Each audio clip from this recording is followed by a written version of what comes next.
Students, আজকে আমরা একটা নিউ টপিক স্টার্ট করব যেটা তোমাদের chapter structural organisation of animals এ দেওয়া আছে ফ্রগ। ঠিক আছে, so frog is a very common animal. I am sure তোমরা সবাই ফ্রগ দেখেছো, ঠিক না? স্পেশালি কোন সিজনে দেখা যায়? বৃষ্টির সিজনে। সো ফ্রগের সায়েন্টিফিক নেম কি? ফার্স্ট অফ অল, ফ্রগের সায়েন্টিফিক নেম হচ্ছে গিয়ে রানা টিগ্রিনা। ফ্রগ তো কমন নেম, আর এটার সায়েন্টিফিক নেম হচ্ছে রানা টিগ্রিনা। আর তোমরা জানো, যখন আমরা কোন সায়েন্টিফিক নেম হ্যান্ড রিটেন ভাবে লিখি, আমরা আন্ডারলাইন করি। ফার্স্ট যে নামটা, ফার্স্ট নাম, ফার্স্ট ওয়ার্ড রানা, রানা হচ্ছে ওর জেনাস নেম। আর সেকেন্ড ওয়ার্ড টিগ্রিনা, টিগ্রিনা হচ্ছে ওর স্পিসিস নেম। সো ফ্রগের কমন নেম তো ফ্রগ, যে নামে সবাই চিনে, ফ্রগ। আর এটার scientific name is Rana tigrina. First of all, আমি অলরেডি ফ্রগের টেক্সোনমিক ক্লাসিফিকেশনটা লিখে রেখেছি। দেখো, frog belongs to kingdom Animalia, phylum Chordata, subphylum Vertebrata, group Gnethostomata, class Amphibia. This is very, very important. Frog is an amphibian. Order Anura, genus Rana, species Tigrina. This is the taxonomic classification of frog. তোমাদের এইটা তো খুব important, মনে রাখতেই লাগবে যে frog belongs to chordata, frog belongs to chordata। আর ফ্রগের ক্লাস হচ্ছে গিয়ে অ্যামফিবিয়া। ফ্রগের সায়েন্টিফিক নেম হচ্ছে রানা টিগ্রিনা। সবাই আগে এই ক্লাসিফিকেশনটা নোট ডাউন করো, তারপর আমরা দেখব ফ্রগের হ্যাবিটেট কি, ফ্রগের নেচার কি, কোথায় পাওয়া যায়, everything we will see. First, all of you note down the taxonomic classification of frog.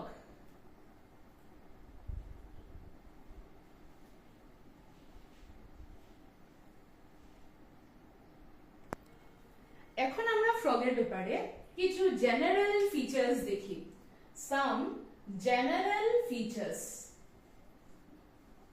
যেমন তোমরা আমাকে বলতে পারবে ফ্রগ কোথায় পাওয়া যায়?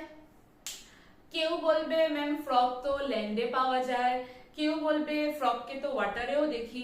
Actually frog can live both in land as well as water. Okay, আমরা এরকম অনেক অ্যানিমালস দেখেছি যেগুলা ল্যান্ড ওয়াটার দুটোতেই থাকে। স্পেশালি অ্যামফিবিয়ান্স, যাদের ব্যাপারে আমরা অ্যানিমাল কিংডমে স্টাডি করেছি। তোমরা সবাই জানো amphibians can live both on land as well as in water. দেখো, frog say frog can live both on land as well as water, কিন্তু frog sexual reproduction এর জন্য ডিপেন্ডেন্ট থাকে on water। ওয়াটারে ও ওর গ্যামিটস কে রিলিজ করে, আর ওদের ফার্টিলাইজেশন ওয়াটারে হয়। তো এটা মনে রাখবে, ফ্রগ এমনিতে তো ল্যান্ডে থাকে, জলেও থাকে, but to be very specific, ওরা ওয়াটারের উপরে ডিপেন্ডেন্ট থাকে ফর দেয়ার সেক্সুয়াল রিপ্রোডাকশন। তাই জল যেখানে থাকে, যেমন ধরো পুকুর পাড় বা কোনো রিভার ব্যাংক বা যেখানে কোনো জল আছে, ওইগুলোর আশেপাশে ফ্রগকে বেশি পাওয়া যায়। Alright, so they can live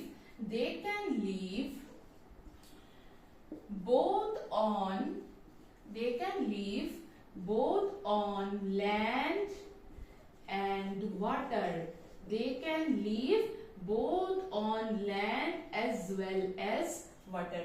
এটা মনে থাকবে সবার, they can live both on land as well as water.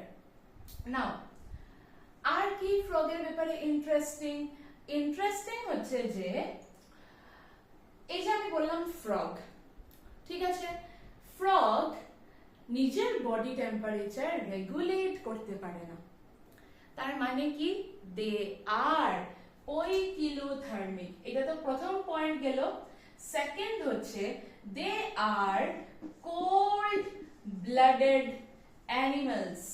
They are cold blooded, বা কোল্ড ব্লাডেড এর জন্য আমরা টার্ম ইউজ করি poikilotherms.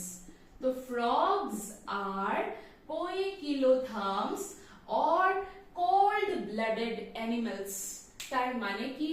তার মানে হচ্ছে সাপোজ তোমরা বুঝো যেমন আমাদের internal body temperature is 37 degree Celsius, ঠিক আছে? তো আমরা শিলচরে থাকি, বা আমরা আইসল্যান্ডে চলে যাই, বা আমরা মাউন্ট এভারেস্টে চলে যাই, বা তুমি রাজস্থানে চলে যাও, মানে খুব লো টেম্পারেচার वाला জায়গাতে যাও যেখানে ধরো বাইরে টেম্পারেচার -1 ডিগ্রি -2 ডিগ্রি, বা তুমি কোনো ডেজার্টে চলে যাও, রাজস্থানে চলে যাও গরম দিনে যেখানে টেম্পারেচার বাইরে 48-50 ডিগ্রি, তুমি যেখানে খুশি যাও, wherever we go, আমাদের ইন্টারনাল বডি টেম্পারেচার ফিক্সড থাকে। দ্যাট ইজ আমাদের বডির যে ইন্টারনাল টেম্পারেচার ওটা সব সময় 37 ডিগ্রি সেলসিয়াস থাকে। অলরাইট, wherever we go, এনভায়রনমেন্টের উপরে আমাদের ইন্টারনাল বডি টেম্পারেচার ডিপেন্ড করে না। But coming to the cold blooded animals, যে অ্যানিমালস গুলো কোল্ড ব্লাডেড হয়, আমরা তো ওয়ার্ম ব্লাডেড, বাট যারা কোল্ড ব্লাডেড হয় poikilotherms, ওরা ওদের বডি টেম্পারেচার রেগুলেট করতে পারে না। তার মানে কি? তার মানে ওদের যে বডি টেম্পারেচার থাকে, ইন্টারনাল বডি টেম্পারেচার, সেইটা বাইরের এনভায়রনমেন্টের সাথে ভ্যারি করে। ওকে, তো বাইরে টেম্পারেচার ড্রপ করলে ওদের টেম্পারেচার চেঞ্জ হবে, বাইরে টেম্পারেচার বাড়লে ওদের টেম্পারেচার বাড়বে, like that. So their body temperature varies with the environment. They cannot regulate their internal body temperature. এইরকম animals কে poikilotherms বা cold blooded animals বলা হয়। তো frog is a cold blooded animal, মানে it cannot regulate ও regulate করতে পারে না, it cannot regulate its body temperature, বা তুমি এরকমও লিখতে পারো they cannot regulate their body temperature. They cannot regulate, এরকম লিখে ফেলি, they cannot regulate their body temperature, that is their body temperature varies with external environment. ওরা কিরকম এনভায়রনমেন্টে থাকে, সেই এনভায়রনমেন্টের সাথে সাথে ওদের বডি টেম্পারেচার ও ভ্যারি করে। Okay, so they are cold blooded or poikilotherms because ওরা ওদের বডি টেম্পারেচার রেগুলেট করতে পারে না, ওদের বডি টেম্পারেচার ভ্যারি করে বাইরের এক্সটার্নাল এনভায়রনমেন্টের সাথে। নেক্সট পয়েন্ট,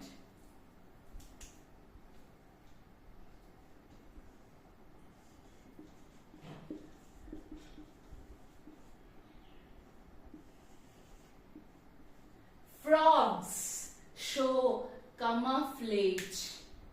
তোমরা সবাই দেখেছো হবে, গিরগিট দেখেছো সবাই, ইট ইজ ভেরি কমন গিরগিট। তোমরা দেখবে গিরগিট খুব ইজিলি নিজের বডি টেম্পারেচারকে চেঞ্জ করে। জাস্ট লাইক দ্যাট ফ্রগ और এক্সটার্নাল বডি টেম্পারেচারকে চেঞ্জ করতে পারে। মনে রাখবে, যখন ও গ্রিন গ্রাসে থাকবে তখন ওর বডিটা বেশি গ্রিনিশ লাগবে, যখন ও ল্যান্ডে থাকবে তখন ওর বডিটা একটু ব্রাউনিশ দেখা যায়। ও ওর বডি টেম্পারেচার চেঞ্জ করতে পারে, এটা একটা খুব important property of frog, that ও কামাফ্লেজ শো করে। কামাফ্লেজ মানে it is the ability, it is the ability to change its body color. ও নিজের বডি কালার কে চেঞ্জ করতে পারে। কেন বডি কালার কে চেঞ্জ করে? এটা একটা ডিফেন্স মেকানিজম। ও বডি কালার কে চেঞ্জ করে to protect itself from enemies. এটা মনে রাখতে হবে যে ফ্রগ এর কাছে একটা অ্যাবিলিটি আছে কি অ্যাবিলিটি আছে? ওর কাছে একটা অ্যাবিলিটি আছে যে ও ওর বডি কালার চেঞ্জ করতে পারে। It is the ability to change its body colour. কেন বডি কালার চেঞ্জ করে? টু প্রোটেক্ট ইটসেলফ, নিজেকে বাঁচানোর জন্য। To protect itself from enemies, to protect itself from enemies, okay, বা প্রিডেটরসও বলতে পারো, और শিকারী। ফ্রগের সবচেয়ে বড় শিকারী কে? Snake. So it is the ability to change its body color to protect itself from enemies. Frog নিজের বডি কালারকে চেঞ্জ করতে পারে নিজেকে প্রোটেক্ট করার জন্য। কার থেকে প্রোটেক্ট করার জন্য? এনিমিজ থেকে প্রোটেক্ট করার জন্য।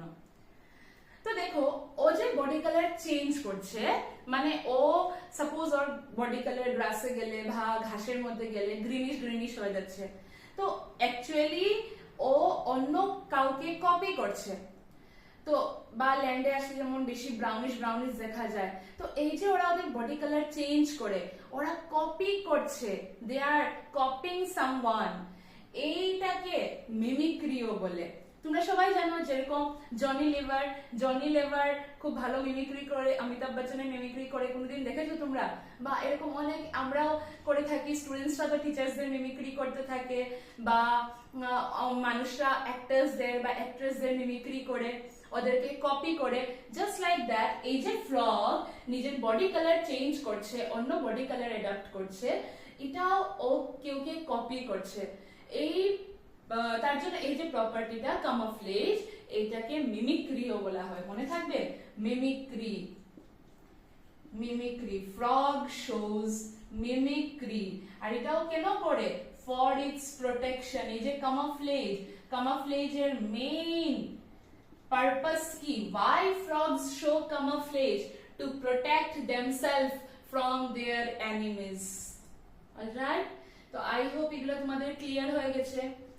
আরেকটা ইম্পর্টেন্ট পয়েন্ট হচ্ছে, দেখো তোমরা কি কোনোদিন ফ্রগকে প্রচন্ড গরম, লাইক সাপোজ মে জুন, প্রচন্ড সামার, বা যেমন প্রচন্ড ঠান্ডা ডিসেম্বর জানুয়ারি, ওই টাইমে দেখবে ফ্রগ দেখা যায় না।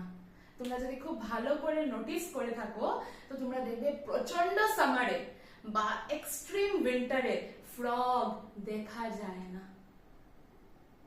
কেন দেখা যায় না আমাকে তোমরা ভেবে বলো তো? why frogs are not seen? because frog প্রচন্ড সামারে বা প্রচন্ড উইন্টারে মাটির মধ্যে গর্ত বানিয়ে সেই গর্ততে ঢুকে যায় আর ঢুকে ঘুমায় আরামসে। বুঝেছো? এক্সট্রিম সামার হোক বা এক্সট্রিম উইন্টার হোক, দে গো টু স্লিপ। সামারে সামার স্লিপ, উইন্টারে উইন্টার স্লিপ। বিকজ কেন? Because they are cold blooded. ওরা বডি টেম্পারেচার রেগুলেট করতে পারে না, তাই এক্সট্রিম গরমে বা এক্সট্রিম ঠান্ডায় ফ্রগের অনেক প্রবলেম হয়ে যায়, সিন্স ওদের বডি টেম্পারেচার খুব বেশি ভেরি করা স্টার্ট করে। তার জন্য এক্সট্রিম সামার থেকে বা এক্সট্রিম উইন্টার থেকে নিজেকে প্রোটেক্ট করার জন্য ওরা কি করে? ওরা বারোজ বানায়। বারোজ বানিয়ে সেই বারোজে ঢুকে যায়, আরামসে ঘুমায়। They take shelter in deep burrows to protect themselves from extreme heat or extreme cold. এই যে ফিচারটা, এইটাকে সামার স্লিপ আর উইন্টার স্লিপ বলে। সামার স্লিপ গরম দিনেও ঘুমিয়ে যায় প্রচন্ড গরমে, আর প্রচন্ড ঠান্ডায়ও ঘুমিয়ে যায়। উইন্টার স্লিপ, তো সামার স্লিপকে এস্টিভেশন বলে। Aestivation, summer sleep aestivation, winter sleep hibernation. আর এই টাইম ওরা কি করে? দে enter into deep burrows, বড় বড় গর্ত বানিয়ে নেয়, একদম deep burrows to protect themselves, to protect themselves, নিজেকে প্রোটেক্ট করার জন্য, from extreme heat, extreme heat or cold, to protect themselves from extreme heat or cold. নিজেকে প্রচন্ড গরম বা প্রচন্ড ঠান্ডা থেকে সেভ করার জন্য they enter into a state called estimation, hibernation. এই টাইমে ওরা ওদের মেটাবলিক অ্যাক্টিভিটিসকে একদম কমিয়ে ফেলে, ওদের মেটাবলিক অ্যাক্টিভিটিসও কমে যায়, ওরা মেটাবলিক অ্যাক্টিভিটিসকে ডিক্রিজ করে ওরা ঘুমিয়ে যায়। বিকজ যদি ওরা বাইরে থাকে তখন ওদের কোল্ড ব্লাডেড হওয়ার কারণে অনেক প্রবলেম হয়, বডি টেম্পারেচার ভ্যারি করে, that's why they enter into summer sleep and winter slip.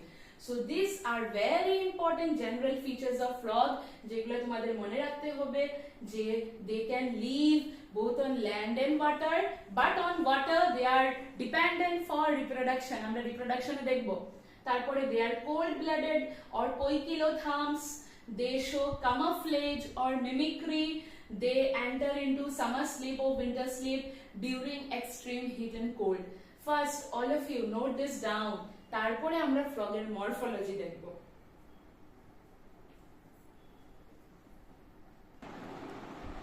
Now, let us see the morphology of frog.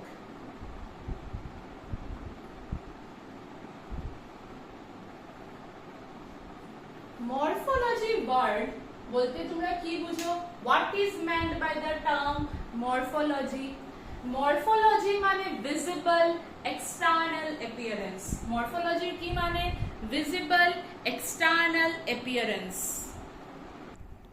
যে ফিচার্স গুলা আমরা এক্সটার্নালি দেখতে পারি ওইগুলাকে বলে মরফোলজি। সাপোজ আমরা যদি একটা প্ল্যান্টের কথা বলি, তো প্ল্যান্ট মরফোলজি বলতে আমরা কি বুঝি? আমি যদি তোমাদেরকে জিজ্ঞেস করি যে সাপোজ একটা আম গাছ, তো আম গাছটার মরফোলজি কি, তো তোমরা আমাকে বলবে যে এই গাছটা একটু লম্বা, এটা স্টেমটা এরকম, এটার ব্রাঞ্চেস গুলো এরকম, লিভস এরকম, লিভসটা সিম্পল না কম্পাউন্ড লিভস, ফ্রুটস এরকম, মানে যেগুলা তোমরা চোখে দেখতে পাচ্ছ এক্সটার্নালি ভিজিবল ফিচার্স, ওইগুলাকে আমরা বলি মরফোলজি। তো ফ্রগেরও মরফোলজি বলতে আমরা কি বুঝি? যে ও এক্সটার্নালি দেখতে কিরকম হয়। তো মরফোলজি সিম্পল মানে কি?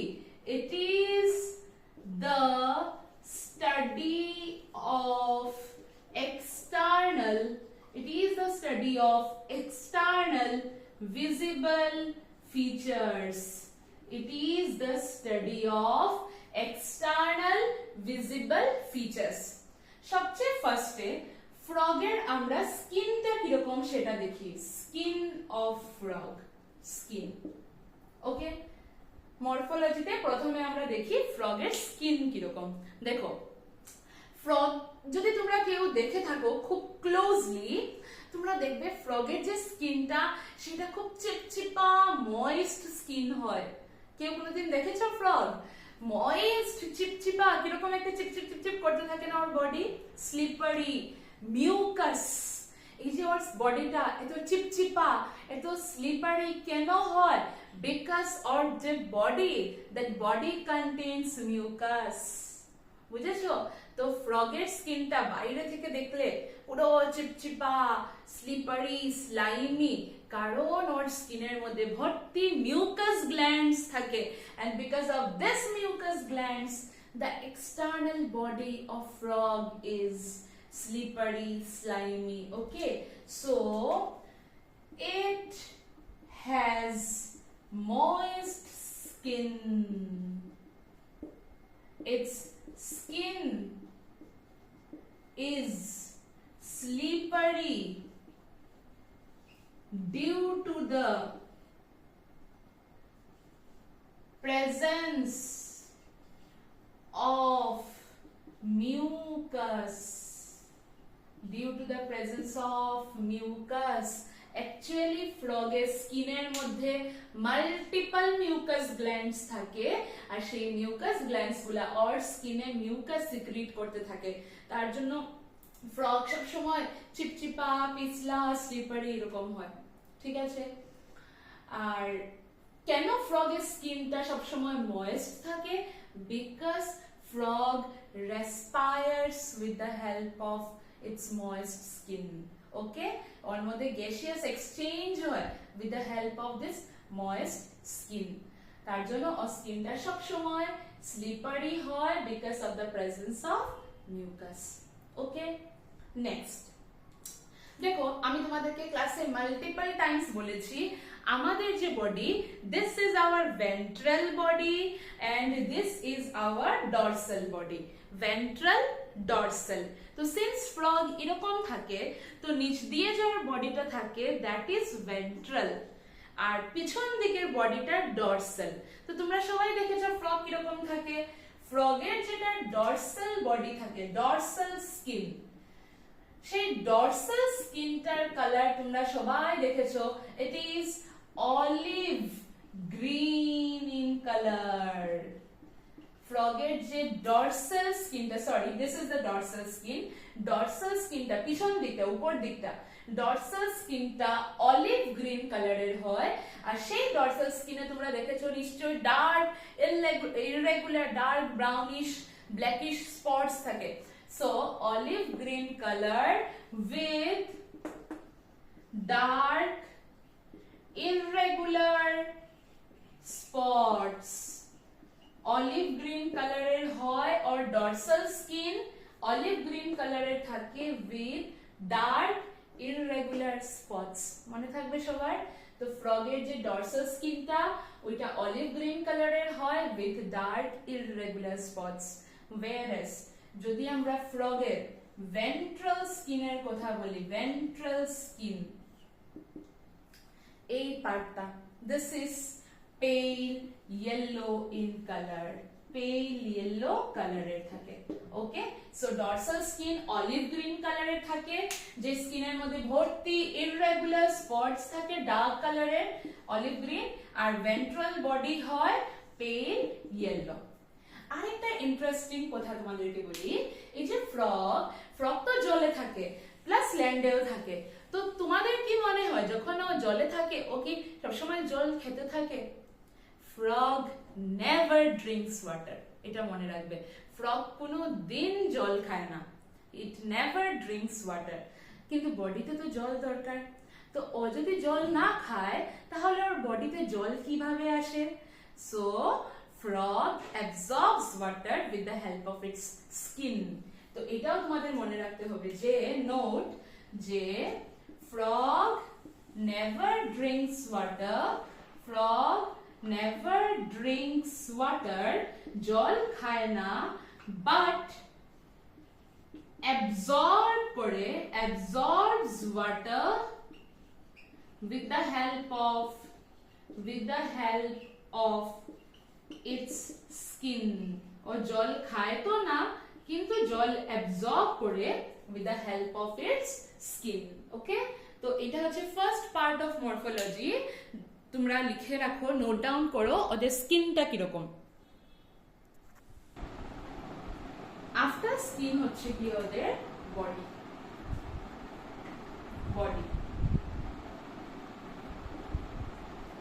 মনে রাখবে তোমরা যে ফ্রগের যে body, the body is divisible into head and trunk only। Body is only divisible into head and trunk। It is divisible into head and trunk। ওকে, তোমাদের কি মনে রাখতে হবে? মনে রাখতে হবে যে ফ্রগের যে body, that body is only divisible into head and trunk। ফ্রগের মধ্যে কোনো নেক নেই, কোনো গলা নেই। বলতে পারো তোমরা ফ্রগের মধ্যে কেন গলা নেই? অ্যাকচুয়ালি ফ্রগ কি করে, ফ্রগ নর্মালি লাফিয়ে লাফিয়ে যায়। তো যদি গলা থাকে তার উপরে হেড থাকে তো গলাটা অনেক বেশি নড়বে এরকম ভাবে, তার জন্য ওদের মধ্যে কোনো গলা থাকে না, হেডটা ডাইরেক্টলি ট্রাঙ্কের সাথে লাগানো থাকে। So their body is divisible into head and trunk.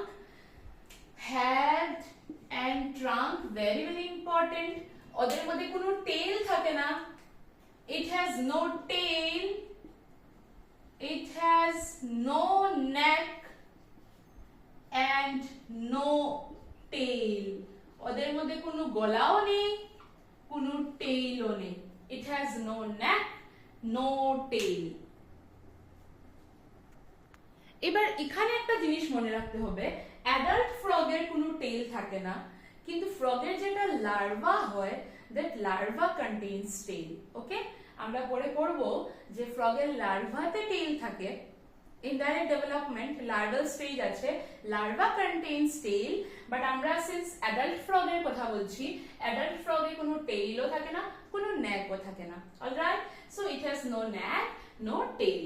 এবার আমরা যদি ওদের বডির কথা বলি, first of all frog এর মধ্যে থাকে, it has a pair of bulging eyes, it has a pair of bulging eyes। তোমরা কোনোদিন ফ্রগের চোখ দেখেছো? এইভাবে দুই সাইডে একটা পেয়ার, ওয়ান পেয়ার, দুই সাইডে দুটা চোখ এরকম বেরোনো থাকে, একদম বেরোনো থাকে। এই যে বেরোনো টাইপসের চোখ, এরকম চোখকে বলা হয় বালজিং আইজ। তো ফ্রগে ওয়ান পেয়ার অফ বালজিং আইজ থাকে। আর আরেকটা জিনিস দেখো, যখন ওরা জলে থাকে তখন যাতে ওদের চোখটা ড্যামেজ না হয় তার জন্য ওদের চোখের উপরে একটা মেমব্রেনাস লেয়ার থাকে, নিকটিটেটিং মেমব্রেন বলে। এই নিকটিটেটিং মেমব্রেনটা ওদের আইসকে প্রোটেক্ট করে from getting wait while they are in water, so it has a pair of bulging eyes covered by nictitating membrane, covered by nictitating membrane, very very important। এটা ওয়াটারে যখন ওরা থাকে তখন ওদের চোখকে প্রোটেক্ট করে এই মেমব্রেনটা। so it has a pair of bulging eyes covered by nictitating membrane। এবার চোখের নিচে আসো, চোখের নিচে দুই সাইডে ওদের ইয়ার্স থাকে, কিন্তু ওদের ইয়ার্স কে কি বলে? ওদের ইয়ার্স কে বলে tympanum. So a pair of membranous tympanum, a pair of membranous tympanum, pair of membranous tympanum। ওদের মধ্যে এটাই along with internal ear আছে ওদের, along with internal ear। okay, so এই tympanum এর কাজ কি? what does this tympanum do? tympanum receives, কি রিসিভ করে? receives sound signals, receives sound signals। ওকে, তো ওদের মধ্যে দেখো চোখ আছে, চোখ দিয়ে ওরা দেখে, ভিশন।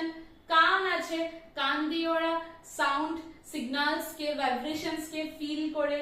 কানের নিচে ওদের মধ্যে ওয়ান পেয়ার অফ নোস্ট্রিলস আছে, ওয়ান পেয়ার অফ নোস্ট্রিলস যেটা দিয়ে ওরা স্মেল কে ডিটেক্ট করে, সেন্স করে। আর তার নিচে একটা মাউথ আছে, ওয়ান মাউথ। ওকে, সো ওদের মাথার মধ্যে দেখো, this all are present in their head. হেডের মধ্যে কি কি আছে? বালজিং আইজ আছে, মেমব্রেনাস টিম্প্যানাম আছে, তার নিচে ওয়ান পেয়ার অফ নোস্ট্রিলস আছে, তার নিচে ওদের একটা মাউথ আছে। Alright, one pair of nostrils, one pair of nostrils এর নিচে আছে একটা মাউথ। এইবার আমরা যদি ওদের ট্রাঙ্ক রিজনের কথা বলি, হেডে তো এগুলো আছে।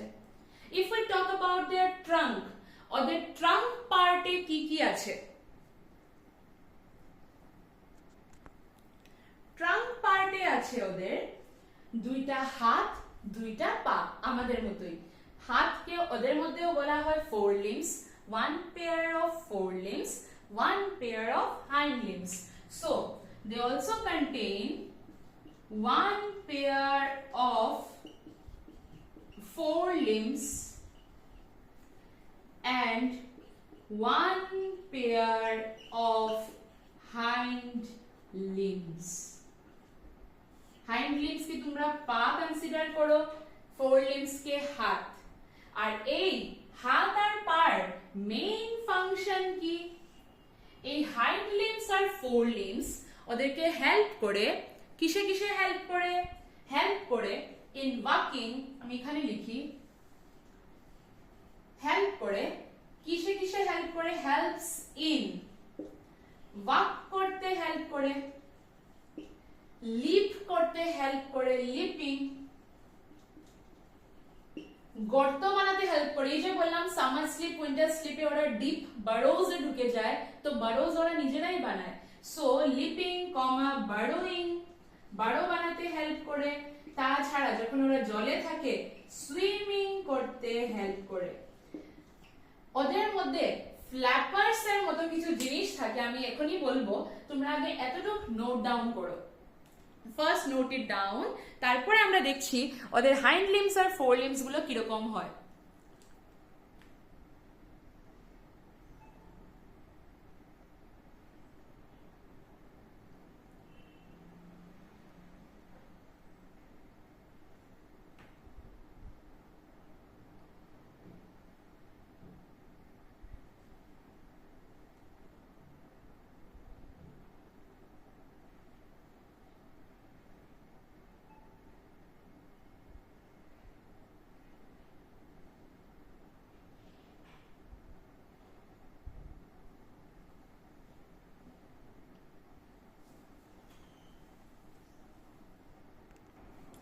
দেখো ওদের যে হাইন্ড লিম্বস, আমাদের কি হয়, আমাদের হাতেও 5 ফিঙ্গার্স, পায়েও 5 ফিঙ্গার্স।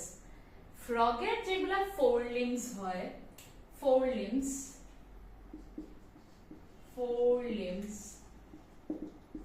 আর হাইন্ড লিম্বস।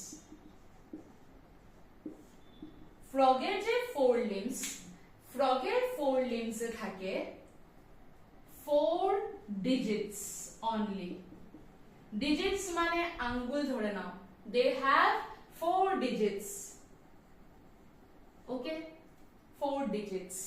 কিন্তু ওদের যেটা হাইন্ড লিম্বস হয়, হাইন্ড লিম্বস এ 5টা ডিজিটস থাকে, আর সেই 5টা ডিজিটস ওয়েবড থাকে।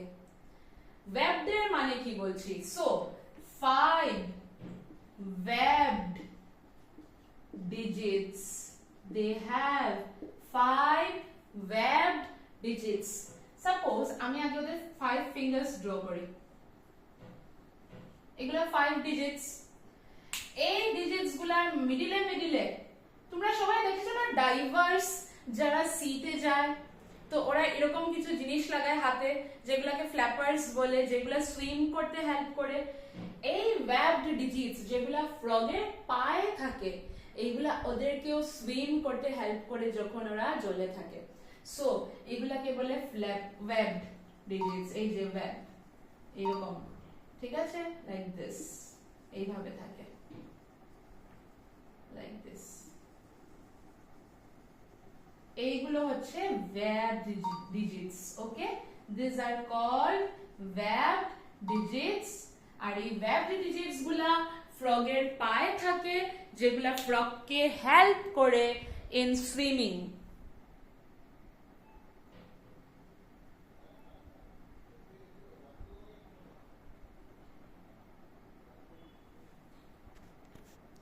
ঠিক আছে, সো এগুলাকে বলে webbed digits। আর ওরা কি করে, helps them in swimming, helps in swimming, মনে রাখবে। আরেকটা জিনিস মনে রাখবে যে হাইন্ড লিম্বস গুলা মোর থিক হয়, মোর মাস্কুলার হয়, আরো বড় হয়, আরো মাস্কুলার হয় দেন দা ফোর লিম্বস। ফোর লিম্বস গুলো পাতলা পাতলা হয়, সো হাইন্ড লিম্বস গুলো মোর larger and muscular than four limbs। এইটাও মাথায় রাখবে যে হাইন্ড লিম্বস গুলা আরো বড় থাকে, আরো মাস্কুলার থাকে ফোর লিম্বস থেকে। মোটা মোটা থাকবে, বড় বড় থাকবে, এরকম ওয়েবড থাকবে, সুইম করতে হেল্প করবে। আর ওদের মরফোলজিতে লাস্ট যে পয়েন্টটা আমি বলতে চাই, যেটাকে বলে sexual dimorphism. Sexual dimorphism, what do you mean by sexual dimorphism? দেখো, যেমন হিউম্যানসে মেল কে আর ফিমেল কে আমরা ইজিলি ডিস্টিংগুইশ করতে পারি। আমরা ডিস্টিংগুইশ করতে পারি যে কোনটা মেল কে female, just like that frogs এর কেসেও আমরা ডিস্টিংগুইশ করতে পারবো, দেখে ডিস্টিংগুইশ করতে পারবো যে কোনটা মেল ফ্রগ, কোনটা female frog. How? In male frogs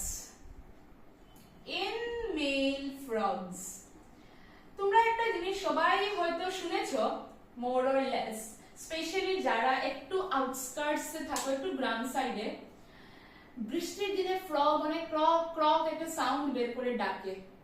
শুনেছো সবাই? একটা ক্রক ক্রক একটা আওয়াজ বের করে, দে প্রডিউসেস সাউন্ড। সেই সাউন্ডটা প্রডিউস করে মেল ফ্রগস। ফিমেল ফ্রগস কোনো সাউন্ড প্রডিউস করতে পারে না, মেল ফ্রগস পারে, বিকজ মেল ফ্রগস এর কাছে থাকে ভোকাল স্যাক। আর এই যে সাউন্ড যেটা ওরা প্রডিউস করে না, এটা অ্যাকচুয়ালি রিপ্রোডাক্টিভ কল হয়। এই সাউন্ডটা প্রডিউস করে মেলসরা to attract the female frogs towards themselves. বুঝেছো? তো মেল ফ্রগ যে সাউন্ড প্রডিউস করতে পারে কারণ মেল ফ্রগের কাছে আছে ভোকাল স্যাক, আর এই সাউন্ডটা ওর রিপ্রোডাক্টিভ কল হয়। ওদের মেটিং যে সিজনটা, সবসময় দে ডোন্ট মেট, ওদের যে মেটিং সিজনটা, সেই মেটিং সিজনে মেল ফ্রগ প্রডিউস করে এই sound to attract the female frogs towards themselves. So male ফ্রগে কি থাকে? It contains but it has vocal sacs which helps them to produce sound. এই vocal sac ওদেরকে হেল্প করে সাউন্ড প্রডিউস করতে। এটা ফার্স্ট ফিচার। ফিমেল ফ্রগে কিন্তু vocal sac absent, মনে রাখবে। vocal sac only present in male frogs. আর second হচ্ছে, এটাও মেলসেই থাকে, এই যে ওদের যে ফোর লিম্বস, সাপোজ ওদের তো এরকম চারটা ফোর লিম্বস থাকে, তো চারটা ডিজিটস থাকে তো ফোর লিম্বসে, তো ফার্স্ট ডিজিট অফ যেটা ফোর লিম্ব থাকে সেই ডিজিটে, সাপোজ আমি এরকম ড্র করলাম এইভাবে, একটা দুটো তিনটে চারটা, তো ফার্স্ট ডিজিট অফ ফোর লিম্বের নিচে এখানে একটা কপুলেটরি প্যাড থাকে মেল ফ্রগের হাতে। কপুলেটরি প্যাড এটাও একটু স্টিকি হয়। তো নরমালি কি হয় জানো, ফ্রগসে যখন ওরা রিপ্রোডাকশন করে, তো যেগুলো ফিমেল ফ্রগ থাকে, ফিমেল ফ্রগের উপরে উঠে যায় মেল ফ্রগ। ওকে, তো ফিমেল ফ্রগের উপরে উঠে যায় মেল ফ্রগস, আর এই যে মেল ফ্রগস ফিমেল ফ্রগকে ধরে একটা গ্রিপ বানিয়ে ধরে, আর এই গ্রিপ বানাতে গেলে ওদের এই কপুলেটরি প্যাডের দরকার পড়ে। তো যখন মেলস গ্যাটস অন ফিমেল ফ্রগস, তখনই ফিমেল ফ্রগস জলের মধ্যে ওর এগস কে রিলিজ করে দেয়। একসাথে 2000 to 2500 এগস রিলিজ করে ফিমেল ফ্রগ ইন ওয়াটার, আর তারপরে সেই জলেই মেল ফ্রগ রিলিজ করে দেয় স্পার্মস কে। তো এই যে মেল ফ্রগ যে ফিমেল ফ্রগ কে ধরতে লাগে, ধরার জন্য এই কপুলেটরি প্যাডটা দরকার। তো এটাও ফিমেল ফ্রগে absent, it is only present in male frog. তো কপুলেটরি প্যাড দেখেও আইডেন্টিফাই করা যায় যে কোনটা male frog. Okay, so it has copulatory pad on first digit of four limbs. Four limbs এর first digit এর নিচে copulatory pad থাকে male frogs এর।